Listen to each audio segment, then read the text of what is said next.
அனைவருக்கும் வணக்கம். திருக்குறள் கதைகள். ஒரு ஊர்ல ஒரு கிணற்றுக்கு பக்கத்துல ஒரு முனிவர் தவம் செஞ்சுட்டு இருக்காரு. திடீர்னு அந்த கிணற்றுக்குள்ள இருந்து பயங்கரமான அலறல் சத்தங்கள் கேக்குது. இவரு என்னன்னு எட்டி பாக்குறாரு. அது ஒரு கிணறே கிடையாது, நரக படுகுழி. அதுல விழுந்தவங்களோட சத்தம் தான் அது. அதுல ஒருத்தனோட சத்தம் மட்டும் பயங்கரமா கேக்குது. முனிவர் இவனை மட்டுமாச்சு காப்பாத்தலவான்னு நினைக்கிறாரு.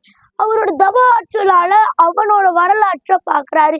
என்னன்னா, கொலை, கொள்ளை, திருடுதல், ஏமாற்றுதல் அப்படின்னு பல கெட்ட செயல்கள் செஞ்சிருக்கான். இவனுக்கு இது வேணும்னு நினைக்கிறாரு. ஆனா ஒரு நல்லது கூட செஞ்சது இல்லையா அப்படின்னு நினைச்சு மறுபடியும் தவ ஆற்றலால பாக்குறாரு. என்னன்னா, அவன் போயிட்டு இருக்கும் போது ஒரு சிலந்தியை மிதிக்காம தாண்டி போயிருக்கான். அதுதான் அவன் பண்ண நல்லது. சரி, இதுக்காக இந்த ஒரு நல்லதுக்காக இவனை காப்பாத்தலான்னு முனிவர் நினைக்கிறாரு. அந்த அந்த அடுத்த நொடிக்கே அவரோட கையில ஒரு சிலந்தி வந்து உட்காருது. அந்த சிலந்தி கிணற்றுக்குள்ள வலை விடுது. அந்த வலை நேரா அவனோட முகத்துக்கு நேரா வருது. இவனும் அதை பிடிச்சி பாதி தூரம் ஏறி வந்துட்டான்.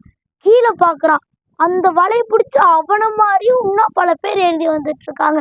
இவனுக்கு பொறுக்கல. தன்னுடைய இடுப்புல வச்சிருந்த கத்தி எடுத்து காலு கீழே வலையா அழுத்து விட்டுறான். இப்போ அவங்க எல்லாருமே கீழே விழுந்துடுறாங்க. இவன் மட்டும் அந்த வலையை பிடிச்சி ஏறலான்னு பாக்குறாரு. அப்ப அவனோட வலையும் அருந்து அவனும் கீழே விழுந்துடுறான். இங்க ஒரு திருக்குறள். பிறர்க்கின்னா முற்பகல் செய்யின் தமக்கின்னா பிற்பகல் தாமே வரும்.